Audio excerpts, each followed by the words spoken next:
ప్రపంచంలో అఖండ తాండవమే. నందమూరి బాలకృష్ణ బోయపాటి శ్రీను కాంబోలో వచ్చిన అఖండ 2 చిత్రం ప్రీమియర్స్ పడ్డాయి. బాలయ్య బోయపాటి కాంబోలో వచ్చిన 4వ చిత్రం ఇది. గతంలో సింహ, లెజెండ్, అఖండ 2 చిత్రాలు బాక్స్ ఆఫీస్ వద్ద బ్లాక్ బస్టర్ విజయం సాధించాయి. దాంతో ఈ మూవీపై అంచనాలు తారాస్థాయికి చేరాయి. ఇక 4 ఏళ్ల క్రితం రిలీజ్ అయిన అఖండ చిత్రం బాక్స్ ఆఫీస్ వద్ద ఎలాంటి విధ్వంసం సృష్టించిందో ప్రత్యేకంగా చెప్పాల్సిన అవసరం లేదు. బాలయ్య కెరియర్లోని అత్యధిక వసూళ్లు సాధించిన చిత్రంగా అఖండ సినిమా నిలిచింది. మరోసారి ఈ క్రేజీ కాంబో రిపీట్ అవుతుందనే ఫ్యాన్స్ కు పండగనే చెప్పాలి. ఇక అఖండ 2 ట్విట్టర్ రివ్యూ చూస్తే బాలయ్య శివ తాండవమే అంటున్నారు. Balayya Aghora getup, dialogue delivery, fights, aura screen పై ఉత్తేజాన్ని కలిగిస్తాయి. ప్రేక్షకుల నోట జై బాలయ్య అని అనిపించేశాయి.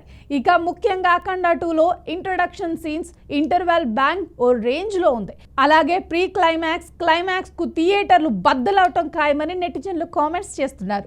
ఇక తమన్ బ్యాక్గ్రౌండ్ స్కోర్ గురించి ఎంత చెప్పినా తక్కువే అని చెప్పాలి. మొత్తానికి బాలయ్య బోయపాటి క్రేజీ కాంబోలో మరో బ్లాక్ బస్టర్ హిట్ పడిపోయింది.